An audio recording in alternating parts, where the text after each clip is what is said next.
Get set up. Hello Facebook, I am back today and we're doing video 2 of the Your Highness series. I'm gonna hang out here for a minute and let people hop on. I am a few minutes early, it's not time yet. Let those notifications be sent out. If you are live, let me know in the comments. Or if you're watching this on YouTube or replay, let me know as well.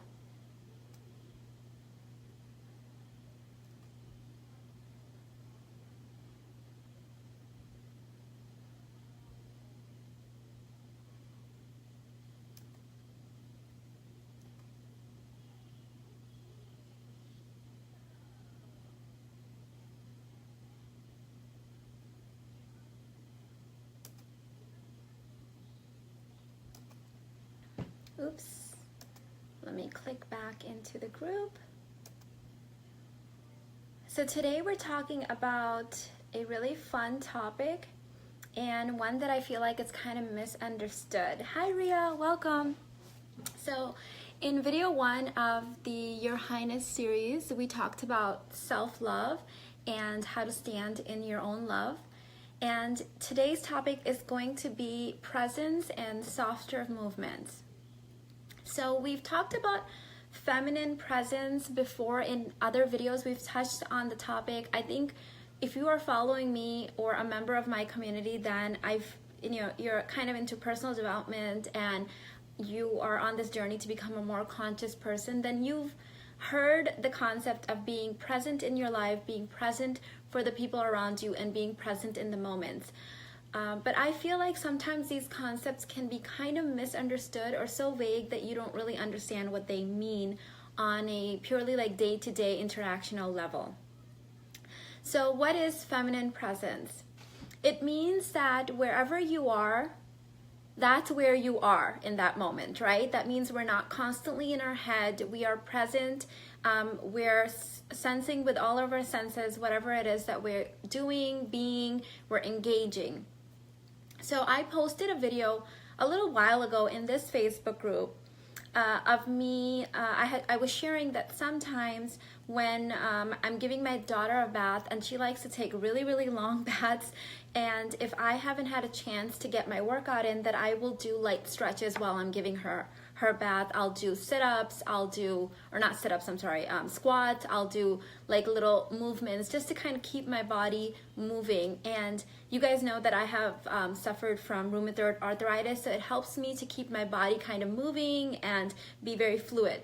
And I got a comment on that video that made me really realize that presence means different things to people, and not everybody completely understands or it's able to really embody the full essence of it. And the comment was, and it wasn't like a rude comment or anything, but somebody had simply just said that she felt like doing exercising or movements or anything while your child was taking a bath wasn't really being present, or something along the lines of, it was a while back, so I don't remember exactly, that multitasking is not good. And I agree that generally multitasking can take you sort of out of that feminine energy because you're not present. But I think that there's different layers of what we consider multitasking and being present. So let me tell you, as I've been kind of embodying feminine energy and learning these concepts, I have learned that feminine presence, it's not about just dropping everything that you're doing and just being so singularly focused on one person. That can actually be quite intimidating for people if they're not doing the same with you or having a conversation with you. And in my own life, I found that people generally will, my friends, family members, will generally be more vulnerable, open, communicative, and kind of like let their guard down when we are side by side doing tasks, but we're completely present in that task. So let me give you like 2 separate examples. Before I learned about feminine energy and presence and all of these things, let's say I'm in the kitchen, but I'm like moving really fast, I'm frantic, I'm getting dinner ready, I'm doing this and that, and I'm like just kind of like getting stuff done. I'm very much in my masculine energy. At that moment, if my husband or one of my children walked in the kitchen, they can sense that I'm being frantic and very sensitive in energy mode. And that is not the time that they're going to mess with mama or have like a deep conversation with me. Obviously, they can see that I am like trying to get some stuff done.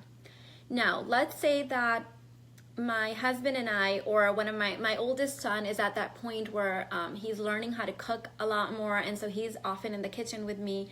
And if I stand there fully present and staring at him while he's doing his task, that will make him very nervous, and that will make him kind of like fumble and mess up because he feels like I'm looking over his shoulder. But let's say that he's over here cooking and I'm over here completely present, but I'm chopping up some onions, but I'm doing it in a very present manner where I'm, honed in. I'm very much in the moment. I'm not frantically doing anything. I'm not rushed. And yes, in that moment, I am technically multitasking because I am supervising him cooking and I'm also kind of doing my own thing. But in that moment is where that magic happens, because I am not micromanaging him and I'm not focused on him, even though I am present in the moment with him. That's when he's more likely to strike up, hey mom, I'm going through this at school, or what does it mean when your teacher says this, or that quiz I took last week was really hard and it made me realize da da da da da da. Though that's where that really feminine magic happens. And a lot of times what happens, here's my little Nini Poo. You want to come in and say hi? Hi. And so what happens, I think, is when women think of being present and not multitasking, now we're like doing it almost from a place of strategy or masculine energy, where if somebody's there, we're like all focused in on them, all looking at them. And that can almost be very intimidating for people, especially if they're not used to you being that way. And so, especially with men, that can almost come across as waiting to be entertained by them. And they could even see it as, now, oh my God, do I have to talk to her now? Like she's just sitting there staring at me. So feminine presence isn't necessarily about not multitasking or we're gonna have some crazy tangled cuckoo hair. It's just about being softer in your movements, soft in your energy, and being able to hold space with someone without necessarily looking like you're waiting for them to entertain you or getting into entertainment mode yourself, where you're feeling like you have to get or extract information out of them, ask them really like deep questions or something. But it's about being able to sit in silence with them. It's about being able to do tasks together side by side and doing it in a moment where you're present, but not necessarily like honed in on them, if that's making any sense. Let me see. I see a lot of comments coming in, but I don't know why it does that on Facebook where it won't necessarily show me. Okay, here we go. Okay, hi Sai. Ria said, I do the bathroom workouts too, LOL. My son doesn't like to be alone in the bathroom while he is showering, but we talk about our days or sing or tell jokes. My body is moving, but my attention is on what we're talking about. Exactly, Ria. And so that's exactly what was present in my video as well. In fact, a lot of other commenters on that video talked about how they wish that they had had those kind of conversations with their own parents growing up. So I find that this is true with my family. So you guys let me know if this is your experience or test it out. But when you can be present in what you're doing alongside with your children in a very soft manner, that's when, and this isn't just with children actually, even with my husband. For example, if we're in the kitchen cooking together, we're present together, but our movements are soft, we're energetically present with each other, even though we're doing different tasks, like he may be sauteing something and I might be chopping something, that's where the magic happens. That's where the connection happens. That's where the conversations happen. So don't overanalyze this whole multitasking thing. We live in a world where, like sometimes you have to multitask, especially as moms. Like, how do you not multitask? That's just kind of part of life. It's your intentionality of it, right? If you're, for example, I've talked about this before. Okay, Mama? 1 second. Give me a few seconds to wrap this up, and then I'll come play with you. Here, take this with you. You want to go set that up? The gameplay thing?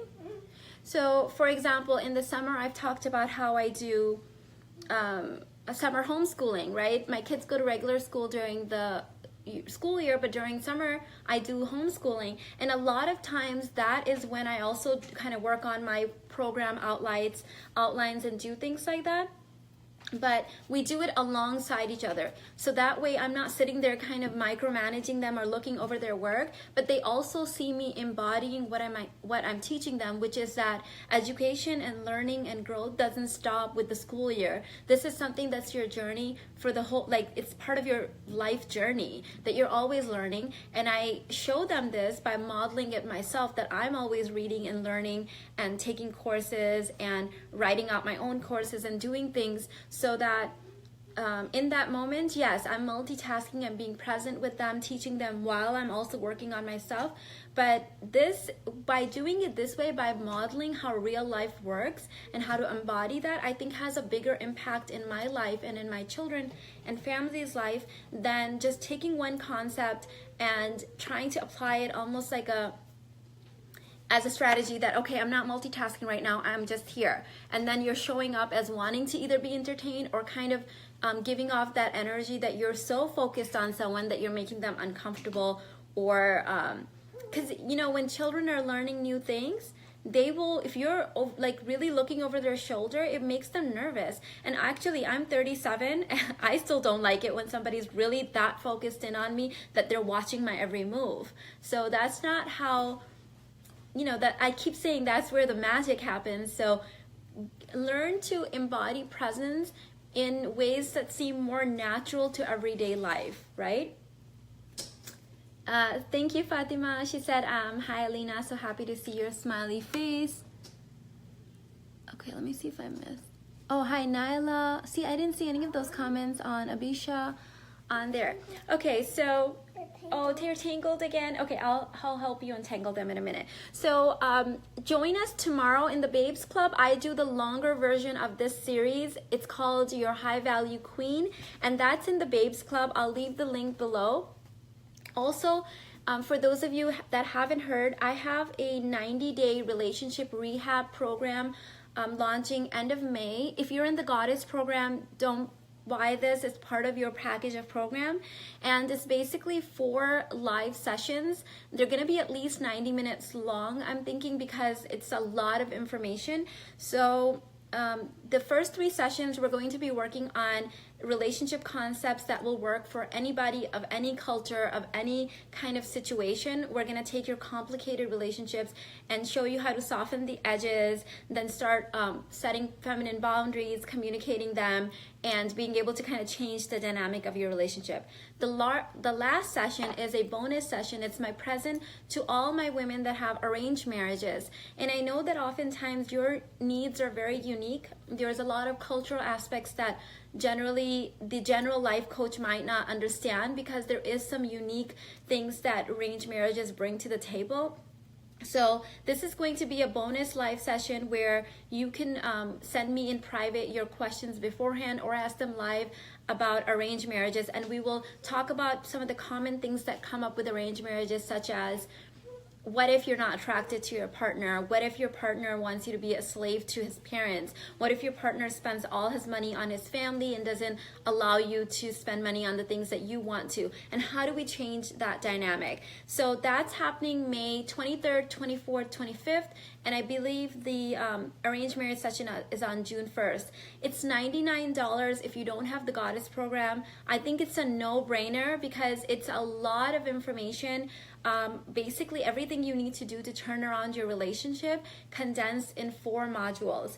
And you get to keep the recordings for life. There's going to be workbooks included for you to be able to self-assess your situation and work through it.